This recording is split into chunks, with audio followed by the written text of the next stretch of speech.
Hello, नमस्ते दोस्तों। आप सभी को दीपावली की हार्दिक शुभकामनाएं। आप स्वस्थ तरीके से दीपावली मनाइए। इन 5 दिनों का त्योहार को ये ना सोचे कि हमारी त्योहार कैसे मनेगी। आपकी खुशियां ही दुनिया की खुशियां है। आप सभी को सादर अभिनंदन। आज हम जो कानून की जो शुरुआत करेंगे वो है भारतीय न्याय संहिता 2023 के ये कानून है। वैसे तो ये कानून आईपीसी 1860 के कानून था, जिसको रिपील करते हुए भारतीय संसद ने 2023 में भारतीय न्याय संहिता कानून लाया। इस कानून की बात करते हैं तो इसमें टोटल जो धाराएं हैं वो 358 धाराएं हैं और कुल अध्याय 20 है। ये 2023 का कौन से नंबर का अधिनियम संख्या है पूछे तो आपको मारना है 45। और इसमें राष्ट्रपति मैडम की अनुमति मिला, 25 दिसंबर 2023 को अनुमति मिला और लागू हुआ 1 जुलाई 2024 को यह कानून लागू हुआ। अगर इस कानून की नोट की बात करें तो इसमें सारे संबंधित उपबंधों का समेकन और संशोधन करने की बात कही है। अगर अपन आगे जाके देखें इस कानून की अध्याय 1 प्रिलिमिनरी है, प्रारंभिकीय है, जहां पे धारा कितने धारा तक की बात किया हुआ है, जहां धारा स्टार्ट होगा आपका धारा 1 से लेकर के धारा 3 तक। यह अध्याय 1 है, जिसमें आपका धारा 1 तो संक्षिप्त नाम की बात करता है, जिसका संक्षिप्त नाम भारतीय न्याय संहिता 2023 है। अगर इस कानून की लागू करने की बात करते हैं तो यह कानून उस तारीख से लागू होगा जो सेंट्रल गवर्नमेंट ऑफिशियल गजट में जो है प्रकाशित करेगा। और इस कानून के विशेष एक और यहीं पे एक केस लॉ देख लेना, धारा 1 के सब क्लॉज 3 से मुबारक अली वर्सेस बंबई राज्य का केस लॉ आप पढ़ के जाइएगा। उसके बाद अपन आगे बढ़ते हैं दोस्तों। अगर धारा 2 की बात करते हैं तो धारा 2 में परिभाषाएं को लेकर के वर्णित है। परिभाषाएं में बहुत सारी चीजों का परिभाषाएं आपको देखने को मिलेगा, जिसमें आपका पहला धारा 1 के सब क्लॉज 1 में लिखा हुआ है कि कार्य की परिभाषा को बताया उन्होंने कि कार्य क्या चीज है। धारा 1 सॉरी यहां पे गलत प्रिंटिंग हुआ है, धारा 2 के सब क्लॉज 1, क्योंकि धारा 2 में परिभाषाएं हैं। जीव जंतु की परिभाषा है बालक, ये इंपॉर्टेंट है, मोस्ट इंपॉर्टेंट है दोस्तों, इसको याद रखना। 18 वर्ष से कम आयु का हो तो उसको बालक की परिभाषा में इन्होंने रखा है। अब अपन बात करते हैं दोस्तों भारतीय न्याय संहिता की जो धारा 2(4) में किसके बारे में बात किया है वर्मा जी? तो कुटकरण बेटा, फॉर्जरी करना मतलब किसी के साथ आप कैसे करते हो, कोई चीज को हुबहू दिखा देते हो। जितेंद्र था और जितेंद्र के एवज में और कोई इंसान को ला करके जितेंद्र का कार्य दिखाना, वो कुटकरण है। अपन स्टाम्प, गवर्नमेंट स्टाम्प की डेफिनेशन, डॉक्यूमेंट आप क्या समझते हो? कोई भी पदार्थ में, किसी भी पदार्थ में, चाहे आप अक्षरों के द्वारा, अंकों के द्वारा, चिन्हों के द्वारा, इलेक्ट्रॉनिक व डिजिटल रिकॉर्ड इसके अंतर्गत इंक्लूड है। तो आपको क्या चीज इंक्लूड है तभी तो बताओ भाई क्या चीज नहीं है। अगर वो डॉक्यूमेंट के जिनको साक्ष्य के रूप में, हमेशा याद रखना सर ये किसके लिए काम आता है भैया, मोबाइल में रिकॉर्ड करते हैं किस लिए काम आता है? किसी को कोर्ट में तो एविडेंस के रूप में आप रखने के लिए ही तो काम आता है। तो ये डॉक्यूमेंट की डेफिनेशन है। इसका और आगे और है, हाँ इसका स्पष्टीकरण भी पढ़िए। कोई कॉन्ट्रैक्ट करते हो, लिखा पढ़ाई होता है एक दूसरे व्यक्ति के बीच में, आप उस लिखा पढ़ाई को जब आप रखते हो तो वो भी तो डॉक्यूमेंट के अंतर्गत आता है। बैंक में जब जाते हो तो बैंक में जो चेक जो लिए वो भी डॉक्यूमेंट के रूप में। भैया एनआई एक्ट पढ़े हो कि नहीं पढ़े हो? पढ़े हैं वर्मा जी। चेक मिलता है कि नहीं? चेक डिसऑनर होता है कि नहीं? तो सबसे पहला तो आपको यही चाहिए, क्या डिसऑनर किस डेट से हुआ है, वो डेट का लिखा पढ़ाई होता है कि नहीं होता है? होता है सर। मुख्तारनामा जो बनाते हो, मुख्तारनामा का पावर ऑफ अटर्नी, अब ये भी जब साधारण मुख्तारनामा होता है, विशिष्ट मुख्तारनामा, आपके एवज में आप किसी को पावर सौंपते हो उसको मुख्तारनामा, ये भी डॉक्यूमेंट के रूप में सम्मिलित है। आगे बढ़े, बिल्कुल बढ़िए सर जी। अब क्या है, कपटपूर्वक कोई भी चीज को फ्रॉडुलेंटली कब कहा जाएगा? जब वो गलत हो, गलत तरीके से धोखा देकर किया गया है। इसके संबंध में उन्होंने एक केस लॉज भी लिख लिया, Delhi administrative, Vimla Bai versus Delhi administrative का केस को आप पढ़कर जाइएगा, ये फ्रॉडुलेंट की डेफिनेशन में। फिर 2(10) में पुरलिंग के अंतर्गत नर भी आएगा, नारी भी आएगा और ट्रांसजेंडर भी आएगा। ट्रांसजेंडर की जो डेफिनेशन है वो कहां से लिए गए हैं?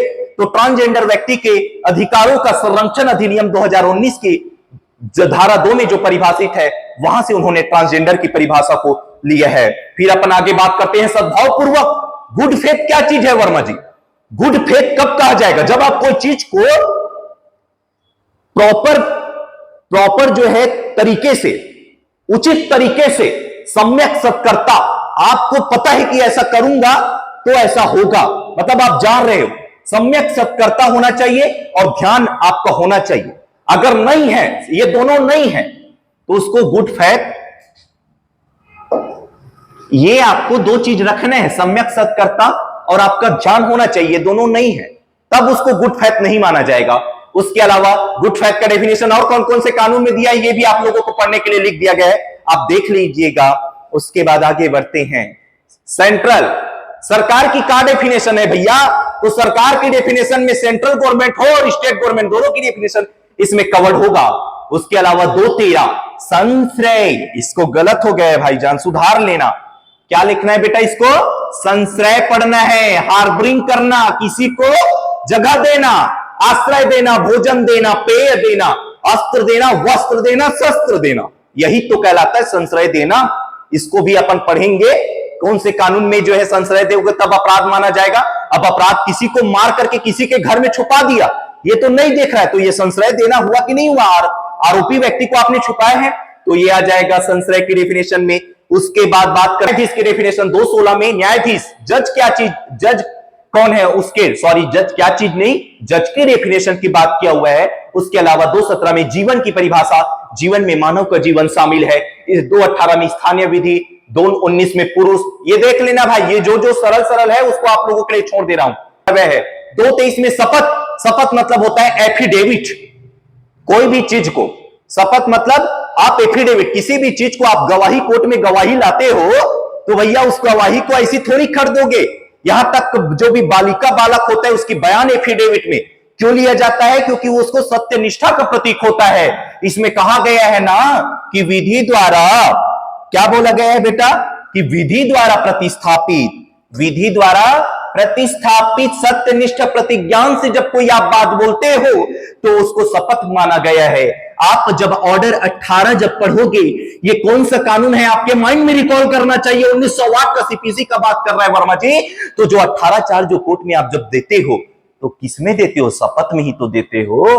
224 में फिर उन्होंने अपराध की डेफिनेशन बताया, 225 में ओमिशन, लोप, लोप की डेफिनेशन, 226 में व्यक्ति, अब याद रखना व्यक्ति के डेफिनेशन में कंपनी, संगम या व्यक्तियों का निकाय आता है। उसके बाद व्यक्ति को इन्होंने बता तो दिया सर, फिर लोक क्या होता है, लोक क्या होता है सर जी, पब्लिक, लोक की डेफिनेशन, लोक मतलब उसमें आपका कोई भी क्लास या कम्युनिटी दोनों शामिल है। उन्होंने लोक बोला तो आपको वर्ग और समुदाय, उसको भी आपको शामिल मानना पड़ेगा इस कानून के तहत। उसके बाद पब्लिक सर्वेंट, ये मोस्ट इंपॉर्टेंट है भाईजान। पब्लिक सर्वेंट के अर्थ में भारत सरकार के प्राधिकार के द्वारा या अधीन नियुक्ता या नियोजन, ये पब्लिक सर्वेंट की डेफिनेशन में आएगा, जिसमें आपको देख लेना ये लिखा हुआ है बढ़िया 10 पॉइंट। भारत की सेना, नौसेना, वायुसेना का हर आयुक्त ऑफिसर,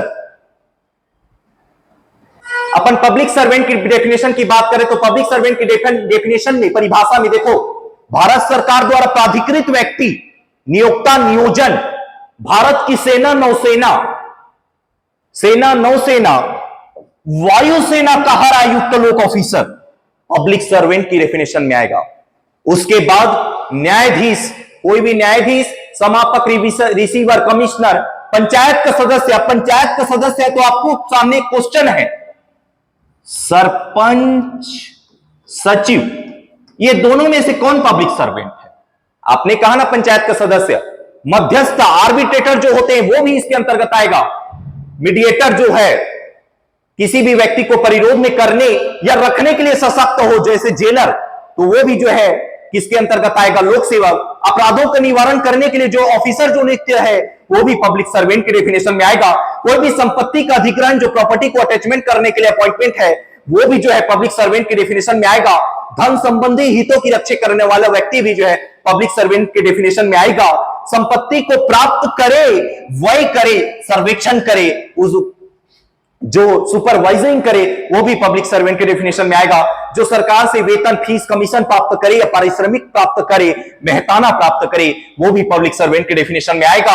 और नोट टू द पॉइंट में नगर पालिका आयुक्त जो है वो लोक सेवक है, ये क्वेश्चन बार बार पूछा है।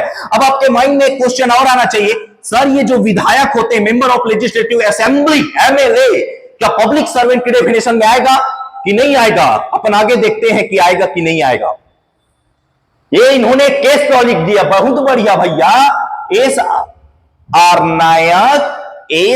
नायक बनाम ए आर अंतुले के केस में कहा गया है कि एमएलए को लोक सेवक की डेफिनेशन में शामिल नहीं है।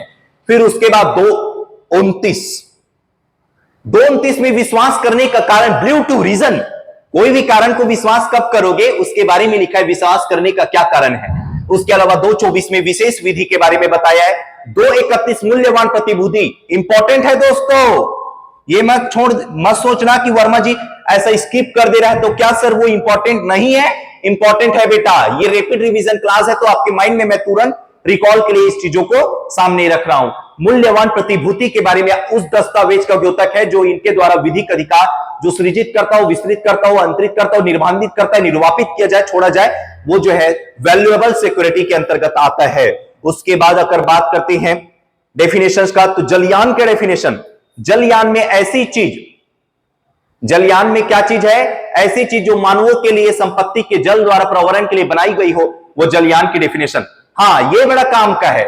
स्वेच्छा, वॉलेंट्री, जैसे बोलते हैं ना स्वैच्छिक मतता वाला एक बात आएगा, अपन उसको बताएंगे भैया बाद में।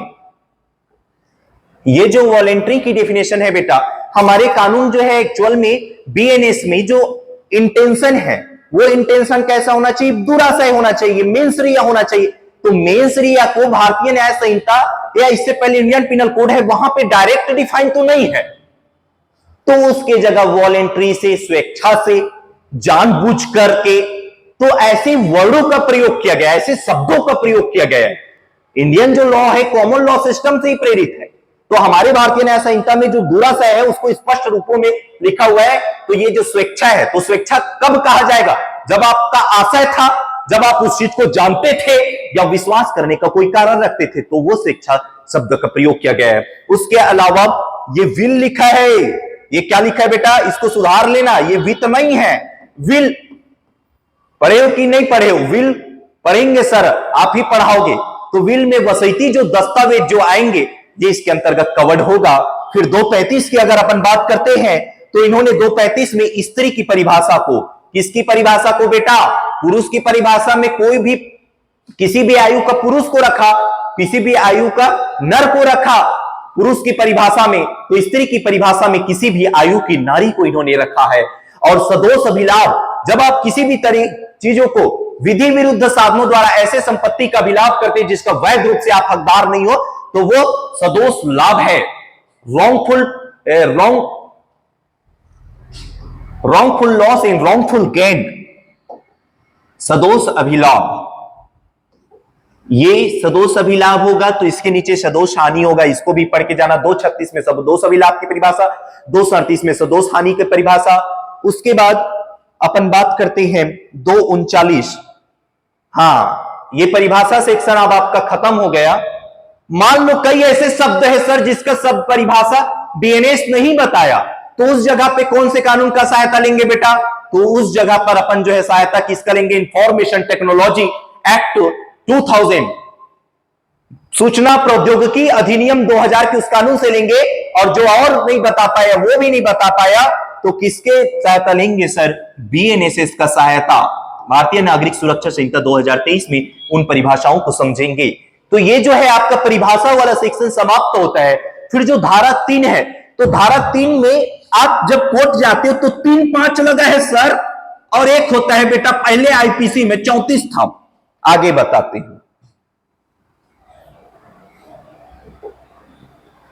ये धारा 3, तो धारा 3 में 2 बातें याद रखना है। एक 3-5 जो पहले आईपीसी में 34 कॉमन इंटेंशन, सामान्य उद्देश्य को अग्रसर करते हुए एक से अधिक जब कोई भी व्यक्ति हो तो क्या लगता है? ये 3-5 बीएनएस में सॉरी, पहले धारा 34 लगता था, एक से अधिक कोई अपराधी हो तो ये 3-5 जो है लगेगा। और इसी का रिलेटेड एक 189 आएगा, ये कॉमन इंटेंशन है, सामान्य आशय है। और ये क्या है? कॉमन ऑब्जेक्ट है, सामान्य उद्देश्य। ये दोनों में अंतर जब ये 189 वाला जब पढ़ेंगे तब अपन इसको पढ़ेंगे, दोनों में अंतर समझेंगे। सर जो पोस्टमार्टम केस जो था रिलेटेड, एम्पेरर का केस जो था वो इससे रिलेटेड था, बहुत बढ़िया केस लॉ है दोस्तों, इसके बारे में अपन आगे देखेंगे। फिर अपन आगे बढ़ते हैं। अब अपन बात करते हैं अध्याय 2 दंडों के विषय में। आपके दिमाग में आना चाहिए पेनल्टी, शास्ति। तो जो दंड है भारतीय न्याय संहिता में वो धारा 4 में वर्णित है।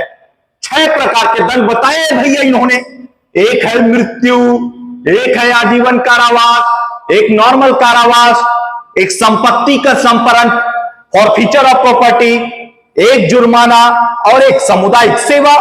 ये नया शामिल हुआ भैया। तो 6 दंड है। अभी सिविल जज के एग्जाम में क्वेश्चन डायरेक्ट आया था कि भारतीय न्याय संहिता में कितने प्रकार के दंडों का वर्णन किया है, तो 6 प्रकार के दंडों का वर्णन इसमें मिलता है। पहला नंबर है मृत्यु दंड। एक तरफ आप मृत्यु दंड को रखो और एक तरफ आप फंडामेंटल राइट को रखो, भारतीय संविधान के मौलिक अधिकार को। तो मृत्यु दंड क्या हर मामले में मिलता है? कई लोगों का क्वेश्चन आता है। अभी भारतीय न्याय संहिता में लगभग 15 से 17 ऐसे अपराध है जहां पे मृत्यु दंड का प्रावधान है, तो उस अपराध में मिलेगा। जैसे हत्या है, रेप है, तो वहां पे मृत्यु दंड। बच्चन सिंह वर्सेस पंजाब राज्य के मामले में कहा गया है कि रेयरेस्ट ऑफ द रेयर का सिद्धांत, भारत में विरलतम से विरल मामलों में ही मृत्यु दंड दिया जाता है। उसके अलावा आजीवन कारावास। फिर तीसरा नंबर में कारावास, जो 2 प्रकार के होंगे, एक कठिन कारावास, एक सादा कारावास। संपत्ति का संपरण, फॉरफीचर ऑफ प्रॉपर्टी, ये तो भी दंड का एक कॉन्सेप्ट है क्या, दंड का ही प्रकार है क्या। उसके अलावा जुर्माने की बात किया हुआ है। उसके अलावा जो नया जो दंड है वो सामुदायिक सेवा दंड है। अब अपन आगे बढ़ते हैं। ये तो रहा आपका धारा 4 जो पहले आईपीसी के सेक्शन 53 में था। धारा 5 में दंडादेशों का लघुकरण। आपको पता है क्या चीज पता है वर्मा जी? आईपी जो सेक्शन धारा अनुसंविधान के अनुच्छेद 161 और 72 में राष्ट्रपति को क्षमादान की शक्ति प्राप्त है। मृत्युदंड के भी कुछ मामलों में, कुछ परिस्थितियों में क्षमादान की शक्ति प्राप्त है। और 161 में राज्यपाल को। तो जो दंडादेश जो दिया हुआ है उसको लघुकरण करने की शक्ति के अगर बारे में बात करते हैं तो मृत्युदंड की दशा में और आजीवन कारावास की दशा में ये जो लिखा है आप उसको एक बार जरूर पढ़िएगा। पहले सेक्शन आईपीसी के सेक्शन 54, 55 और 55A में जो है वर्णित था। फिर स्पष्टीकरण में एक वर्ड को याद रखना है, यहां एप्रोप्रिएट गवर्नमेंट, समुचित सरकार किसको बोला जाते हैं? कौन है सर समुचित सरकार? मतलब समुचित जिसमें आपका केंद्र सरकार और राज्य सरकार जो है कवर्ड होगा। उसके अलावा धारा 6 में, धारा 6 बीएनएस का दंडा विधियों की जो फ्रैक्शन की बात किया गया है कि जो आपके आजीवन कारावास को 20 वर्ष के कारावास के तुल्य समझा जाएगा। आजीवन कारावास को 20 वर्ष के कारावास के तुल्य माना गया है। और धारा 7 कोई उतना काम का नहीं है। अपन आगे बढ़ते हैं। धारा 7, धारा 8 आप देख लीजिएगा, ये स्लाइड में पढ़ लेना। ये जो धारा 7 और 8 के बाद आपका धारा 10, धारा 11 एक मोस्ट इंपॉर्टेंट है भाइयों। सॉलिटरी कंफाइनमेंट, एकांत परिरोध या एकांत कारावास। एकांत कारावास, एकांत परिरोध जो है जब व्यक्ति को सारी नॉर्मल जेल से हटके उसको ऐसी जगह जहां उसको सारी चीजों का सुविधा जो है ना मिले, तो वो एकांत परिरोध है। इसमें एकांत परिरोध को उन्होंने डेफिनेशन तो नहीं बताया, बस उन्होंने कहा कि अधिकतम 3 माह तक किसी भी व्यक्ति को ये कठिन कारावास में दिया जाता है। एक चीज याद रखना, और कठिन कारावास में भी अधिकतम उसको 3 माह तक का एकांत परिरोध आप दे सकते हो अधिकतम। लेकिन सर ये आपके सामने एक क्वेश्चन आएगा बेटा कि यदि कठिन कारावास अधिकतम 6 माह तक है सर, तो एकांत परिरोध अधिकतम 1 माह तक, बार बार पूछा जाने वाला क्वेश्चन है।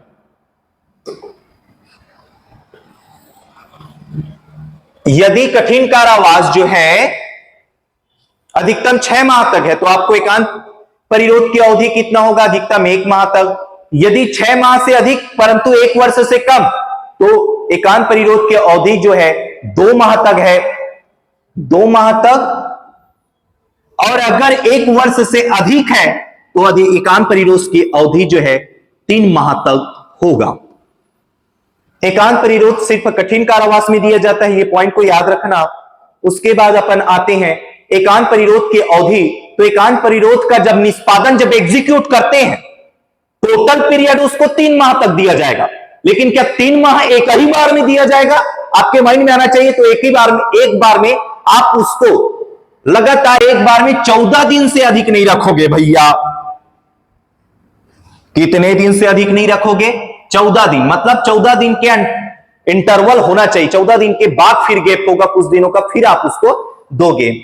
धारा 13 उतना काम का नहीं है, अपन आगे बढ़ते हैं।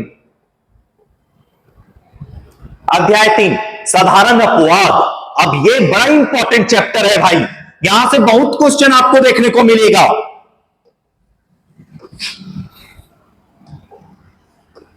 चौदह से लेकर के 44, इसको सरल करने के लिए 3 भागों में हमने बांट दिया। पहला, एक्ट ज्यूडिशली और लॉफुली, ये कहां से कहां तक है सर? 14 से लेकर के 19, 14 से लेकर के 19 एक्ट जुडिशली और लॉफुली। उसके अलावा आपका जो है एक्ट बाउंड बाय जुडिशली और लॉफुली, भारतीय न्याय संहिता के अध्याय जो 3 है वो साधारण अपवाद। अपवाद मतलब हर चैप्टर में जो धारा जो बताए हैं उसके तहत आपको सजा मिलेगा, लेकिन धारा से 14 से लेकर 44 में आपको तथ्य की भूल क्षमा योग्य है, विधि की भूल क्षमा योग्य नहीं है भैया। ये 14 से 44 में जो क्षम्य योग्य जो धाराएं हैं वो 14 से 33 है, और जस्टिफिकेबल युक्ति संगत है 34 से 44। प्राइवेट डिफेंस है, प्राइवेट प्रतिरक्षा।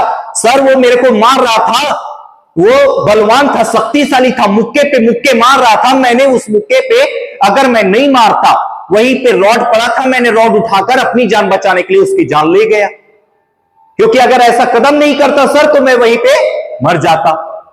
तो ये युक्ति संगत प्राइवेट डिफेंस जो 34 से 44 में, और जो एक्सिक्यूबल जो क्षम्य योग्य जो धारा 14 से 33।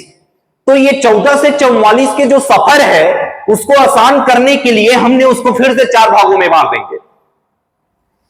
पहला, एक्ट जुडिशली और लॉफुली, दो धारा 14 से 19 तक पढ़ेंगे। जो ऐसे धाराएं जो विधि द्वारा आबद्ध हो या न्यायोन्मुख हो, मतलब जो बाउंडेड बाय लॉ हो, तो 14 से 19 इसमें जजों का कार्य आएंगे। जल्लाद जो फांसी देते हैं वो इसके अंतर्गत कवर होगा। इनकेपेसिटी, डॉली इनकेपेक्स वाला जो कॉन्सेप्ट है कि अगर 12 वर्ष से कम है सर तो क्या वो शिशु के द्वारा कोई हत्या है तो उसको क्या सजा होगा, तो उन लोगों को छूट प्रदान किया गया है, अपवाद है वो। तो 20 से 24 के बीच में उनको पढ़ेंगे। उसके बाद विद कंसेंट से, अगर सहमति से कोई कार्य, जैसे WWE वाला कॉन्सेप्ट आपको समझ आ रहा होगा कि सहमति, उसमें तो पता है भैया कि यार रिस्की गेम है, तो वो 25 से 30 है। 31, 32, 33 को बीच में और देखेंगे 3 और धारा। फिर प्राइवेट डिफेंस है 34 से 44। तो सरल करने के लिए आप इसको 4 कैटेगरी में बांट दो, एक्ट जुडिशली और लॉफुली बाउंडेड बाय, दूसरा इनकैपेसिटी, तीसरा नंबर है विद कंसेंट से, और चौथा नंबर है प्राइवेट डिफेंस। तो 34 से 44 अब मेरे माइंड में एक ऊपर से रिकॉर्ड हो गया कि हाँ यार, अगर मैं 14 से 44 के सफर में जाऊं तो उसको 4 कैटेगरी में डिवाइड कर दूं सरल करने के लिए। इस कानून में हमेशा याद रखना, इस चैप्टर का साधारण अपवाद में, कि यहां पर कुछ अपराधों से आपको छूट मिलेगा। अब देखते हैं धारा 14। क्या देखते हैं दोस्तों? धारा 14 के बारे में अपन देखते हैं। धारा 14 के बारे में देखने से, धारा 14 धारा 14 में इन्होंने लिखा विधि द्वारा आबद्ध या तथ्य की भूल, ये मूल हो गया है दोस्तों, ये मूल को काटिएगा भैया, ये भूल है, मिस्टेक, तथ्य की भूल और विधि द्वारा आबद्ध। अब लॉ के द्वारा बाउंड हो, जैसे एक ऑफिसर ने बी को कहा कि इसको आपको पकड़ के लाना है, मान लीजिए आपने बी को पकड़ के नहीं सी को पकड़ के ले आया, तो क्या उसको सजा मिलेगा? नहीं सर, क्योंकि तथ्य वाला भूल है भैया। तो धारा 14, कोई भी बात अपराध नहीं है जो किसी ऐसे व्यक्ति द्वारा की जाए जो उसे करने के लिए विधि द्वारा आबद्ध है, बाउंडेड बाय लॉ हो, विधि द्वारा आबद्ध हो, या जो तथ्य के भूल के कारण, ना कि विधि की भूल। बार बार इन शब्दों को ध्यान दीजिए, तथ्य के भूल के कारण, क्योंकि तथ्य के भूल को कानून जो है माफ करता है, विधि के भूल को माफ नहीं करता भैया। विधि के भूल के कारण सद्भाव पूर्वक विश्वास करता हूं, गुड फैक्ट से कार्य करता है। ए नाम का व्यक्ति था जिसको बी को पकड़ के लाना था, उन्होंने सी को पकड़ के लाया, तो क्या सजा देंगे साहब? ये कहां जस्टिफिकेबल होगा, न्याय संगत होगा? क्या नहीं होगा। ये धारा 14 बात करता है। फिर आगे बढ़ते हैं भाइयों, इससे संबंधित case law, R versus Prince का केस पढ़ के जाना भैया। किसका केस पढ़ के जाना वर्मा जी? आर वर्सेस प्रिंस है, आर वर्सेस टॉल्सन है। याद कीजिए, 16 वर्ष से कम आयु की लड़की को अपहरण करके ले जाता है। कहां का केस था पहले, इसको आप देख के जा रही है। आर वर्सेस बेली का केस, रेक्स वर्सेस लेवेट का, चरणदास का मामला, बड़ा इंपॉर्टेंट मामला है दोस्तों, इसको भी आपको डील करना है। धारा 14 की बात हुआ। अब अपन बात करते हैं धारा 14 के बाद धारा 15। अरे धारा 15 जो आईपीसी में सेक्शन 77 था, न्यायिकता, जुडिशली कार्य करने हेतु न्यायाधीश का कार्य। जज साहब सारे मामलों को सुनते हुए, अभियोजन का पक्ष, अभियुक्त का पक्ष सुनते हुए निर्णय देते हैं। अब निर्णय में हो सकता है किसी को लाइफ इंप्रिजनमेंट मिला, किसी को डेथ पेनल्टी, तो क्या जज ने फांसी की सजा दिया तो क्या जज के खिलाफ भी कार्रवाई होगा? नहीं भैया, उसको यहां से छूट मिला है तो ये न्यायाधीशों को संरक्षण करता है। कौन सी धारा? धारा 15, जुडिशली कार्य को करते हुए न्यायाधीश के द्वारा किया गया कार्य वो भी अपराध की श्रेणी में नहीं आएगा। तो धारा 15 याद रखना। धारा 16, अब न्यायालय के निर्णय या आदेश का अनुसरण करते हुए कोई व्यक्ति कार्य करता है तो उसको इस धारा के तहत संरक्षण प्रदान किया गया है। उदाहरण के लिए जैसे जल्लाद के द्वारा फांसी दिया जाना, तो जल्लाद का काम ही है भैया फांसी देना। क्या आप जल्लाद फांसी दिया तो क्या अब आप उसके खिलाफ मामला चलेगा जी? नहीं चलेगा। तो ये धारा 16, न्यायालय के निर्णय आदेश के अनुसरण में किया गया कार्य, जल्लाद को, जैसे उदाहरण के लिए जल्लाद को फांसी से संरक्षण दिया गया है। धारा 16 में पढ़ना भैया। धारा 17 में उसमें विधि द्वारा आबद्धता, धारा 14 और धारा 17 बड़ा इंपॉर्टेंट है भाई। धारा 14 और 17 ये दोनों में अंतर समझिएगा, नहीं समझ आए तो बिल्कुल आप बताइएगा, बड़ा इंपॉर्टेंट है। शब्दों का ही हेर फेर है भाई, शब्दों का ही हेर फेर है दोस्तों। इसमें विधि द्वारा न्यायोन्मुख, जस्टिफिकेबल या तथ्य के भूल से अपने से विधि द्वारा न्यायोन्मुख होने का विश्वास करने वाले व्यक्ति द्वारा किया गया कार्य कोई बात अपराध नहीं है जो ऐसे व्यक्ति द्वारा किया जाए जो उसको करने के लिए विधि द्वारा न्यायोन्मुख हो या तथ्य के भूल के कारण। बार बार इस शब्द आ रहा है, तथ्य के भूल। किसका भूल भाई? तथ्य के भूल इधर है। ये तथ्य के भूल के कारण, ना कि विधि के भूल के कारण ऐसा कोई अपराध करता है। सद्भाव पूर्वक विश्वास करता हो कि वह उसे करने के लिए विधि द्वारा न्यायोन्मुख हो। यहां पे न्यायोन्मुख वर्ड था और धारा 14 में विधि द्वारा आबद्ध था। बाकी सारा लैंग्वेज समान है। एक और याद रखना, कानून में एक बात है, एक लैटिन मैगजीन, इग्नोरेंशिया फेसिट एग्जीक्यूट, इग्नोरेंशिया जुरिस नॉट एग्जीक्यूट्स। मतलब तथ्य की भूल तो क्षम्य है भैया, किंतु विधि की भूल क्षम्य नहीं है। ये लैटिन मैगजीन से भी बार बार क्वेश्चन पूछा है आपके माइंड में, ये रखना, याद रखना जरूरी है। धारा 14, धारा 17, फिर धारा 18, विधि पूर्व कार्य करने में दुर्घटना। लॉफुली कोई एक्ट करते हो और कोई दुर्घटना, जैसे कोई भी बात अपराध नहीं। इस चैप्टर में जितने भी धाराएं आ रहे हैं कोई भी बात अपराध नहीं है जो दुर्घटना या दुर्भाग्य से किसी भी आपराधिक आशय या ज्ञान के बिना विदाउट नॉलेज एंड इंटेंशन, विधि विदाउट नॉलेज एंड इंटेंशन आ गया भैया, क्योंकि अपराध के लिए तो नॉलेज और इंटेंशन होना चाहिए। तो यहां तो किसी भी आपराधिक आशय या ज्ञान के बिना बोला गया है, विधि पूर्ण प्रकार से या विधि पूर्ण साधनों के द्वारा उचित सतर्कता और सावधानी के साथ, मतलब गुड फैक्ट के साथ, सद्भाव पूर्वक विश्वास के साथ विधि पूर्ण कार्य करने में हो जाती है, तो वो धारा जो है 17 के तहत जो है आपको जो है इस धारा 17 के तहत जो है आपको जो है इस जो है धारा 18 के तहत जो है आपको इसमें संरक्षण प्रदान किया जाएगा। इसमें रंगा स्वामी का मामला, जैसे उदाहरण के लिए एक उदाहरण समझते हैं।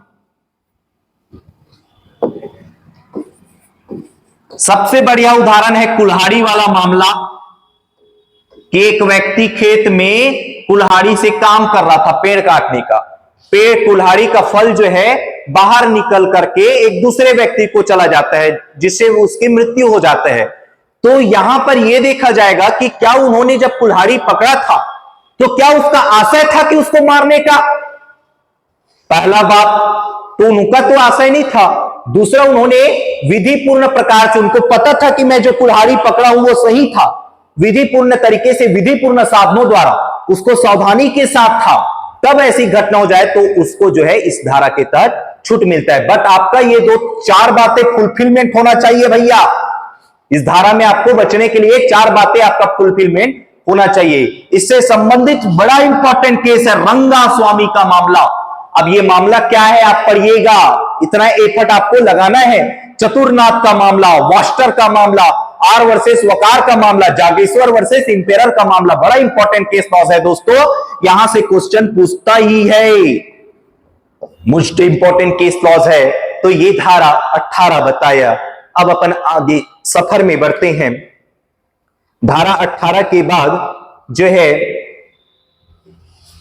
धारा 18 के बाद जो है आपका धारा 18 के बाद धारा 19, धारा 19 में लिखा है आवश्यकता का सिद्धांत, मतलब नेसेसिटी।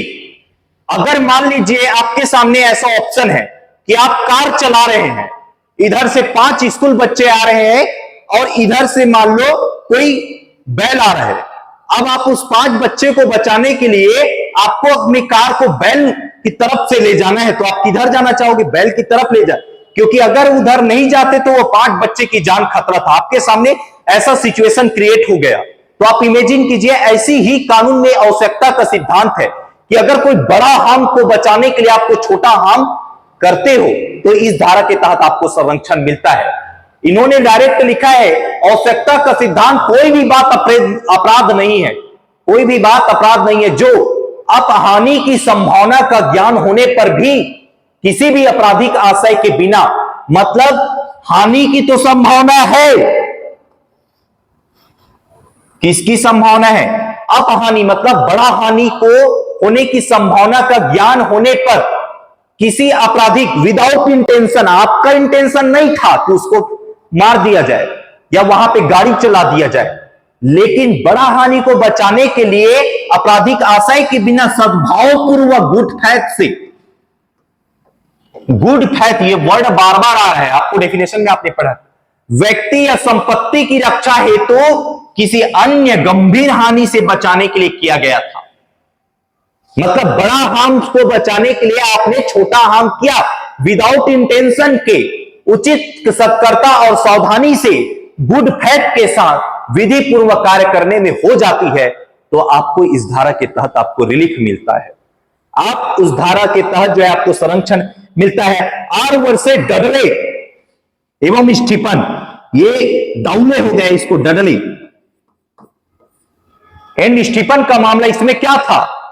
5 लोग नाव में सवार कर रहे थे। नाव में ऐसा जरूरत पड़ा, बोलते हैं कि अगर वो नाव में बैठने वाला व्यक्ति एक पर्सन को या 2 पर्सन को, थोड़ा रिकॉल कर लेना दोस्तों, हो सकता है शब्दों में गलती हो, उसको ध्यान न देना, बस कॉन्सेप्ट समझना। वहां सिचुएशन ऐसा क्रिएट हुआ था कि अगर वो व्यक्ति एक व्यक्ति को नहीं खाता, नरभक्षक हुआ था वहां पे, तो उसके अगर उस व्यक्ति की जान को अगर बचाता तो उसके साथ 4 लोगों को जाता, तो ऐसा सिचुएशन क्रिएट होने में मतलब बड़ा हार्म को, हमारा कॉन्सेप्ट क्या है, बड़ा हार्म को बचाने के लिए मैंने छोटा हार्म किया, लेकिन मेरा आपराधिक आशय ऐसा बिल्कुल नहीं था कि मैं इसको मारूं, सिचुएशन ही ऐसा क्रिएट हुआ था। तो ये धारा 19, एक जलयान वाला भी उदाहरण आपके सामने है। जलयान का कप्तान था, ऐसा जलयान ऐसा सिचुएशन में फंस गया था कि अगर वो व्यक्ति वहां से अगर एक व्यक्ति को डूबना ना, अगर उस व्यक्ति को अगर वहां डुबाते नहीं तो बाकी और पर्सन की जान खतरे में था।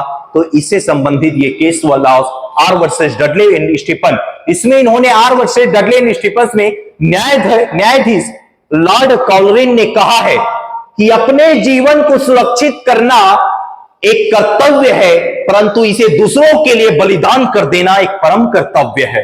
बड़ा इंपॉर्टेंट लाइन बोल दिया दोस्तों इन्होंने कि लॉर्ड कॉलरिन ने आर वर्सेस डडली स्टीफन में मामले में न्यायाधीश ने कहा था कि अपने जीवन को सुरक्षित करना तो एक कर्तव्य है, परंतु इसे दूसरों के लिए बलिदान कर देना एक परम कर्तव्य है। सिचुएशन कई बार ऐसा क्रिएट हो जाता है कि अगर मैं अपना जान अगर 50 बच्चे को बचाने के लिए अगर अपना एक का जान देना पड़े तो आपको जान देना पड़ा, इसी के संबंध में उन्होंने बात बोला था। अब अपन आगे बढ़ते हैं, धारा 20 की तरफ जाते हैं। तो आपको पता होना चाहिए 20 की सफर में जाने से पहले मैंने कहा था, क्या कहा था, आप जब 14 से 19 में पढ़ोगे भैया तो इसमें विधि द्वारा विधि की भूल माफ नहीं है, तथ्य की भूल क्षमा योग्य।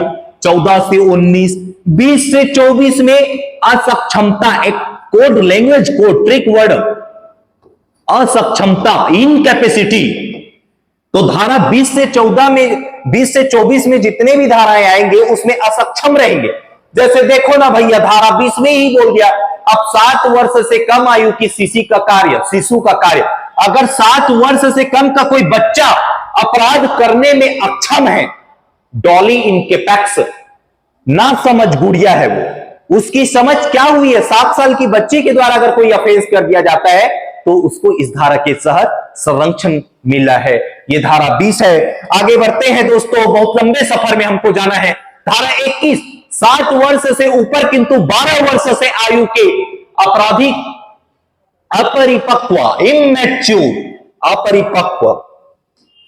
इमैच्योर बालक के द्वारा कोई अपराध किया जाता है तो उसको वो डॉली इनकेपेक्स, 7 वर्ष है तो क्या बोलेंगे भैया, डॉली इनकेपेक्स। 7 वर्ष है तो उसको डॉली इनकेपेक्स, और 7 से 12 है तो डॉली केपेक्स। ये पूछता है लैटिन वर्ड को ही, क्योंकि 7 से 12 तो हर बच्चे को याद रहेगा। डॉली के कैपेक्स और इनकेपेक्स कई बार हम हिंदी माध्यमों के बच्चों को तकलीफ होता है, तो इन चीजों को अच्छे से पढ़कर जाइएगा। एक एक नंबर से ही आपका इम्तिहान होता है, इन बातों को ध्यान रखना। इसमें एक और अच्छी बात लिखा है, मुसम्मत एमुना का वाद पढ़ना, अगर समझ नहीं आए तो उस वाद को हम आगे और पढ़ेंगे। मुसम्मत एमुना का वाद, जिसमें 7 वर्ष से 12 वर्ष के बालक के द्वारा कोई अगर ऐसा अपराध किया जाता है तो उसको इस धारा के तहत संरक्षण प्रदान किया गया है। उसके बाद धारा 22 में विकृत चित्त व्यक्ति का कार्य, विकृत चित्त मतलब अनसाउंड माइंड। अनसाउंड माइंड मतलब आप बोल सकते हो कोई अगर मानसिक रूप से कमजोर या पागल व्यक्ति के द्वारा कोई कार्य किया जाता है तो उसको भी, कोई भी बात अपराध नहीं है जो ऐसे व्यक्ति द्वारा की जाती है जो ऐसे करते समय विकृत चित्त विकृति, ये नित्य विकृति नहीं है भैया, चित्त विकृति के कारण उस कार्य की प्रकृति, देखो वो जो कार्य करने वाला है उसकी प्रकृति, नेचर ऑफ वर्क, यह की जो वह कुछ कर रहा है वह दोषपूर्ण या विधि के प्रतिकूल है, ये जानने में समर्थ है। मतलब अगर कोई व्यक्ति जो विकृत चित्त है, अनसाउंड माइंड वाला व्यक्ति है, वो जब कोई भी कार्य कर रहा है तो उसको ये नहीं पता है कि वे कार्य कर, अब भैया जिसको माइंड कम है, माइंड से वो प्रॉब्लम में है, तो वो जो है ये थोड़ी जानेगा कि मैं जो कार्य कर रहा हूं वो विधि द्वारा आबद्ध है। किसी को मार रहा है तो भैया उसका माइंड से डिस्टर्ब व्यक्ति है, वो पागल व्यक्ति है, तो उसको इस धारा के तहत छूट प्रदान किया गया है कि अगर ऐसे व्यक्ति के द्वारा अगर कोई कार्य किया जाता है जो कार्य करते समय वर्क का नेचर, कि अगर आप किसी व्यक्ति को मार रहे हो तो कई लोग का ऐसा वाला भी रहता है कि कुछ समय अच्छा रहता है कुछ समय बुरा रहता है। तो हमको 2 बातें को याद रखना है, जब वो एक्ट जो कर रहे हैं, जो भी कार्य कर रहे हैं, वो तो कार्य के समय उस नेचर को वो समझ रहा है कि नहीं समझ रहा है, इस बातों को। और दूसरा इनको समझना है कि क्या वो लॉ के द्वारा बाउंड है या इलीगल है, तो इन दोनों बातों का ध्यान में रखना है। तो ये विकृत चित्त व्यक्ति को इस धारा में संरक्षण प्रदान किया गया है। धारा 22 में जो पुराने आईपीसी में सेक्शन 84 में था। मैकनॉटन का वाद याद रखना, मैकनॉटन इसी केस में बताया गया था कि किस व्यक्ति को कहां तक, इसमें मानसिक विक्षिप्त भ्रांति का सिद्धांत, मानसिक विक्षिप्त भ्रांति का सिद्धांत आप पढ़ के आइएगा कि क्या कैटेगरी में फॉल करेगा। यही तो बताया था, इसी का वाद में तो आया था ना कि जब वो वर्क कर रहा है तो क्या वो वर्क के नेचर को समझ रहा है कि नहीं समझ रहा है, इस बातों को ध्यान में रखना। ये धारा 22 है। अब अपन आगे बढ़ते हैं दोस्तों। धारा 23, ऐसे व्यक्तियों का कार्य जो अपनी इच्छा के विरुद्ध मतता ये जो है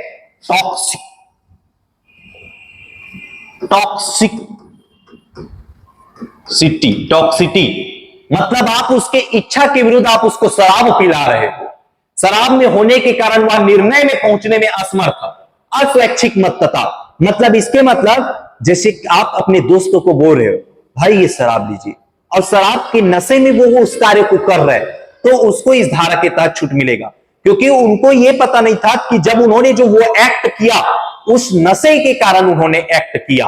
आपने किसी को भड़काया कि भाई ये लो शराब लो और ऐसा करना है, ऐसा मारना है, तो उसको इस धारा के तहत उसको उस टाइम पे बस ये चीज होना चाहिए कि जो वो एक्ट कर रहा है उसके खुद को ही वो एक्ट पता नहीं होना चाहिए, तब वो धारा 23 के तहत जो है अस्वैच्छिक मतता वाले को जो है छूट प्रदान किया गया है।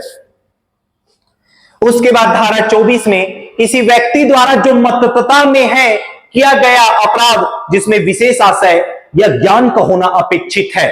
स्वैच्छिक मतता कई बार अब वो व्यक्ति को आशय या ज्ञान तो है, आशय या ज्ञान है कि वो शराब में जरूर है, लेकिन उनको पता है कि इसको मारना है, तो क्या इसको सजा होगा?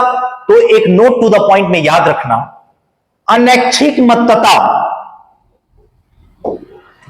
अनैच्छिक मतता मतलब आपकी इच्छा के विरुद्ध आपके साथ शराब पिलाया गया, में बचाव दिया जाता है। बहुत बढ़िया बात लिखा, जब आपके अगेंस्ट हिज विल, आपकी इच्छा के विरुद्ध जब आपको मतता है तो वहां पे आपको बचाव मिलता है, और स्वैच्छिक मतता में बचाव नहीं दिया जाता। आपने स्वेच्छा से, अब भाई स्वेच्छा से शराब पी के आए हो और किसी को मार रहे हो, अब ये बोल रहे हो कि मुझे तो शराब पिलाया और तब, और उन्होंने ऐसा बोला तब मार रहे हो, तो भैया ये तो बड़ा अजीब बात हो गया ना। सॉरी। तो ये स्वैच्छिक मतता और अस्वैच्छिक मतता से संबंधित पब्लिक प्रोसिक्यूटर वाला केस और वासुदेव पेप्सी राज्य का केस जो है, आप इसको क्लास जब अपन ऑफलाइन क्लासेस में इनको बिल्कुल डिटेल तरीके से समझाया जाता है। तो दोस्तों आगे बढ़ते हैं। धारा 25, अब हमने बताया था कि धारा जो है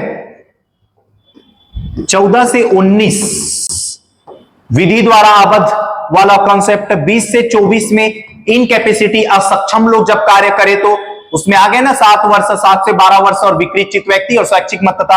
अब जो है 25 से 30 में विद कंसेंट, आप सहमति से कोई कार्य करेंगे, ये वाला पॉइंट चलेगा। तो 25 में सहमति से किए गए कार्य जिससे मृत्यु या घोर उपति, डेथ या ग्रीवियस हर्ट कार्य करने का आशय ना हो और ना उसकी संभाव्यता का ज्ञान हो, तब मिलेगा। अब सहमति में दो चीजों को उन्होंने छोड़ दिया है कि डेथ का चांस नहीं था और घोर ग्रीवियस हर्ट का बात नहीं था, तो वहां पे क्या होगा कि व्यक्ति को उससे धारा 25 में संरक्षण दिया जाएगा। एक लैटिन मैगजीन है, वोलेंटी नॉन फिट इंजुरिया, सहमति देने वाले को क्षति नहीं होती। क्योंकि कुछ जगह ऐसे गेम होते हैं भारत में जहां पे आपको बॉन्ड भरवाया जाता है, आपसे सहमति लिया जाता है, फिर सहमति होने के बाद आपकी सहमति था, मान लो कोई अपराध हो जाता है तो वहां पे जो है अपराध उसको क्षति नहीं माना जाता, उससे बचाव मिलता है। आर वर्सेस निकोल का केस इससे संबंधित है, इन केस लॉस को भी देखकर चले जाना।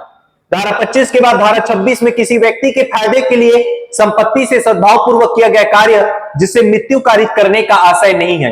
कोई भी व्यक्ति के गुड फेथ में अगर आप कोई कार्य कर रहे हो जिससे मृत्यु की संभावना नहीं है तो वहां पे इसको जो है छूट प्रदान है। इसमें जो है सुक्रू कविराज का जो है वाद बड़ा इंपॉर्टेंट है। इन वादों को जो है सर डिटेल क्यों नहीं कर रहे हो, तो बेटा ये रैपिड रिवीजन क्लास है, यहां पे हम आपको डिटेल करेंगे, लेकिन कोई नेक्स्ट वीडियो में इंपॉर्टेंट केस लॉस का ही अपन सामने रखेंगे, वहां देखेंगे।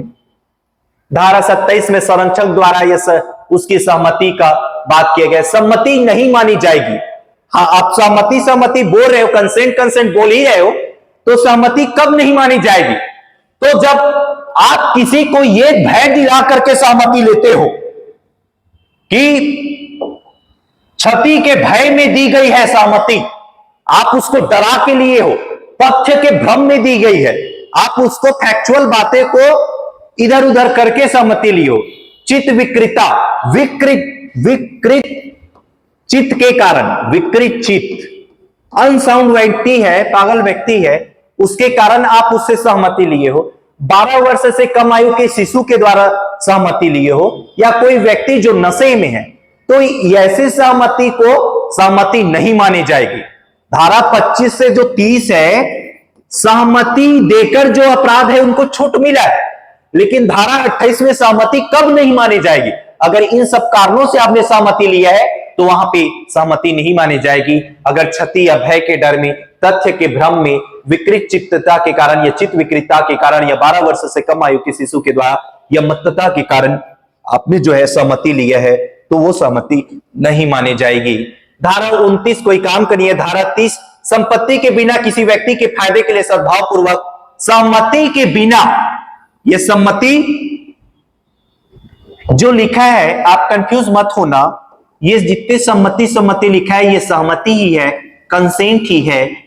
अगर किसी व्यक्ति के फायदे के लिए सद्भाव पूर्वक किया गया कार्य सहमति के बिना, जैसे कई बार डॉक्टरों के सामने ऐसे सिचुएशन होता है कि मान लो कंसेंट नहीं लिया उन्होंने उसके हस्बैंड से या वाइफ के केसेस में, हस्बैंड से या हस्बैंड के केसेस में वाइफ से या उसके गार्जियन से, और उनको ऑपरेशन, किसी चीज का ऑपरेशन करना है गुड फैथ में, तो वहां पे उन लोगों को जो है संरक्षण मिलता है ऐसे कार्यों में।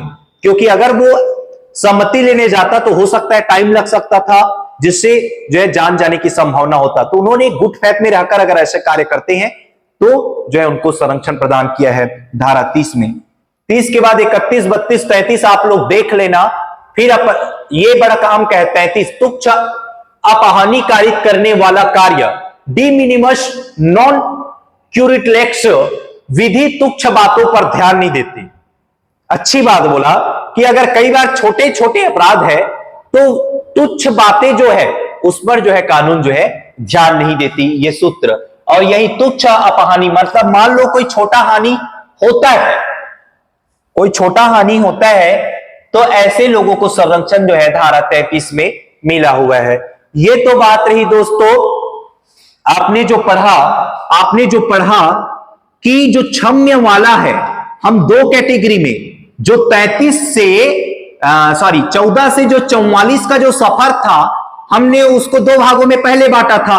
क्षम्य की बात किए थे तो 14 से 33 में, और जो इसके बारे में बात करें जस्टिफिकेबल, युक्ति संगत के बारे में, तो 34 से 44 में, और यही से शुरू होगा फिर प्राइवेट डिफेंस, प्राइवेट प्रतिरक्षा के बारे में अपन पढ़ेंगे।